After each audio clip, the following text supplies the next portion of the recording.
Hello, I'm Clint Walker, and this is Real Estate Appraiser Secrets. And today we're going to answer the question, how could your house be worth millions of dollars less than you spent building it? Wow, that's a really sensational question, isn't it? But it's real. It's one we dealt with literally last week. So the context of this, obviously, if your house is going to be worth millions of dollars less than it cost you to build it, then we're talking about a multi-million dollar property. And a lot of sort of unfortunate maybe and crazy situations and scenarios have to come together to make that scenario happen. But it did. And I'll tell you sort of generically about what I see that caused this problem. So first of all, imagine that you are building a very large luxury dwelling on a large piece of land at the height of the real estate boom that we experienced here in Middle Tennessee. So not only was it extremely difficult to get your hands on land, and so you were paying a premium for the land, but also the cost of everything, including the cost of labor, was at an all-time high. Another thing that I've noticed happens in luxury markets is brand names matter a lot, and brand names extend further than just the appliances and materials that are going into a property, but you also get into brand name builders who have excellent reputations, deservedly so, but they charge accordingly too. They know that they're great. They are in high demand. They can pretty much name their price. And so if you've watched other videos, I talk about the complexity, how properties get complex really quickly. And especially in the luxury market, you can start piling all of these luxury name brand features into a property that you're paying a premium for, and they add up really quickly. They sometimes add up to $8 and $9 million on these properties. So what we saw in the course of doing this appraisal was, I want to be careful with how I frame some of what I saw, because I'm going to say that this person was overcharged for these things, but overcharging is sort of contextually sensitive, right? Like, they got charged what they got charged. The builders and the companies that were doing this work, there's no limits on what they're allowed to charge. The only limits are what a buyer or homeowner's willing to pay them. And this person and many other people were willing to pay them a lot to do the work and build their features. So, I guess at the time that the work was performed, it cost what it cost if you wanted to have these people do it. But 3 or 4 years later, when you look at similar work being done now, things have settled down a little bit. Builders who are building at the same quality as that work that was being done then are being done at a much cheaper rate. The prices are still sky high. But they're not as astronomical as they were in between 2020 and 2022. So that's important or relevant because this property that we were appraising spent a lot of money creating a beautiful property with a lot of features, and spent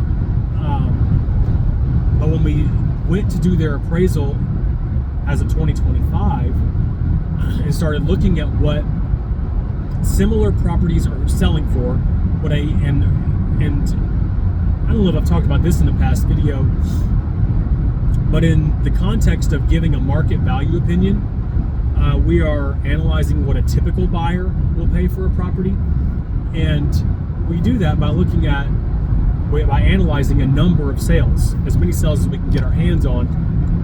So in the course of analyzing closed sales, we can determine what a typical buyer would have paid for this house, because we've got other properties that are luxury properties in the same market with many of the same benefits. And in luxury properties, there's a lot of nuance. Quality even in luxury properties can vary. In the course of doing a gunite pool, there are many levels of doing gunite pools, and I have personally seen installation costs for these pools ranging from $500,000 to $1 million or more. So a gunite pool is not a gunite pool is not a gunite pool. They vary, and a lot of that variation comes in the form of the shapes of them, and the water features that go into them, the waterfalls, the hot tubs, the materials that go into the pool deck, the materials that go into the inside of the pool themselves. So many different elements that you can add. But the question on the appraiser's mind is always, in regard to any feature like that, how many different features can a buyer really account for, and how many different features can a buyer attribute value to? Like, where's the limit? Where's the line? Does a buyer just care that the pool is gunite when it's a multi-million-dollar property, or does a buyer really perceive all of the different levels of value that can go into that pool? Same for the house, same for the basement or the detached buildings. How many different levels of quality can a buyer perceive, and what are they willing to open their wallets and pay for? Or do they paint these things with a broad brush and just see a pool, right? Where's the level of nuance and sophistication that a buyer is able to do? It's always a question in our mind, and we try to suss these things out in the course of doing the appraisal.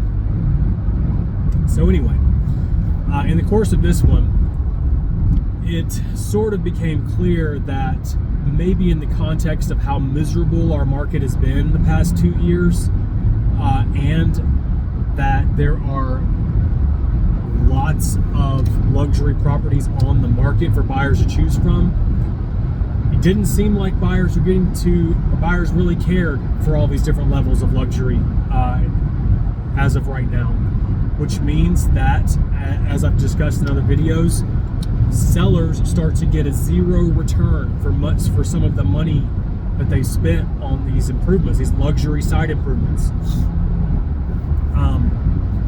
And that's sort of what started to add up in the context of this appraisal, that literally added up to a market value millions of dollars less than what this person had spent on their property. They were rightfully shocked at the results of our analysis.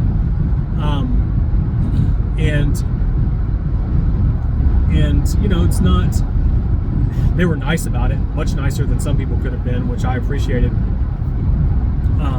Because, it's like your knee-jerk reaction is, well, appraiser, you don't know what you're doing if you can't appraise it. But we actually do know what we're doing. We spent hours and hours answering these questions, because we knew what they paid to build this. And so one of the questions I wanted to answer was, what are other luxury builders paying to build these properties? And I can go into the market and see what some very well-respected luxury builders were building spec houses for and selling them for over the past 2 and 3 years. And they were like 40% less, 50% less than this person had been charged just to build their house. And I think a lot of that was the period of time in which they started construction on this property, being during COVID and the exorbitant prices. We saw people having to pay builders to build their houses during that time for a lot of different reasons, some of which were valid, some of which were not. So in my conversation with this person, after I delivered their extremely disappointing results to them, was, first of all, this is a private assignment. The results of our analysis are completely confidential. I'm not revealing anything on this video, and I wouldn't reveal anything to anyone else about this appraisal. So it's completely private. Mostly what they're paying for here is information. And one of the important pieces of information that I wanted to give them wanted them to understand was, this is an appraisal that is the result of analysis of sales in your market. These properties have many of the same features as your house has. I think that there's evidence that they were overcharged and had to pay too much to build this house. In the context of what if they were trying to build the same house now, it would have cost them a lot less. But some of that stuff is irrelevant, because as a seller or as an agent, one of the things that I think that you can do, and this is sort of me taking off my appraiser hat and putting on my agent hat, is when you're in these luxury markets, these multi-million-dollar markets where you're paying a massive premium for name brand labor, name brand products, or luxury brand products, then when you go to sell this house, you want to make sure to partly advertise what was spent to build this. Because I think in the luxury market, more than any other one, the cost that you spend on the house matters. Okay? People in the luxury market, I think people attribute cost with quality, or they combine or conflate cost with quality. Okay? So if you say, we've got Viking ranges and Gen Air appliances, they immediately, in their minds, it goes, those are expensive and those are quality. Okay, just by saying they're Gen Air or they're Viking. And that sort of trend, the sort of same thing happens with everything in the property. You got a name brand luxury pool, you say who built it, and if you want to say what was spent on it, say it. I see it in listings. People talk about what they spent all the time. If you got your barn built by the greatest barn builder in your county and everybody knows that name, say it. If the greatest home builder in your county's built your home and that necessarily equates to higher quality and everybody knows it would cost an arm and a leg to get them to do it, you need to say it. Okay?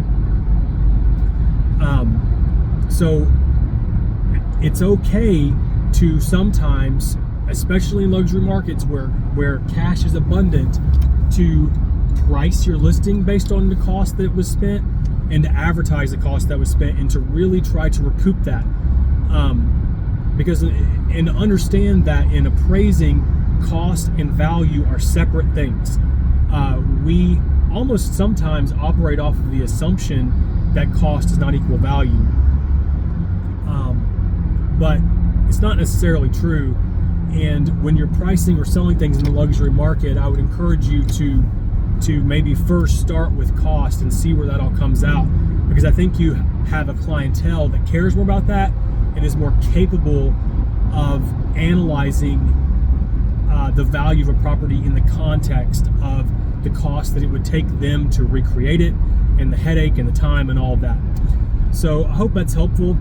I hope that every one of you gets to list a multi-million-dollar property and have to deal with a headache like this. But if we can ever help you with that, feel free to give me a call or go to TruePointAppraisals.com and find us to do your professional measurements or appraisals. And as always, I appreciate you watching, and we'll catch you next week.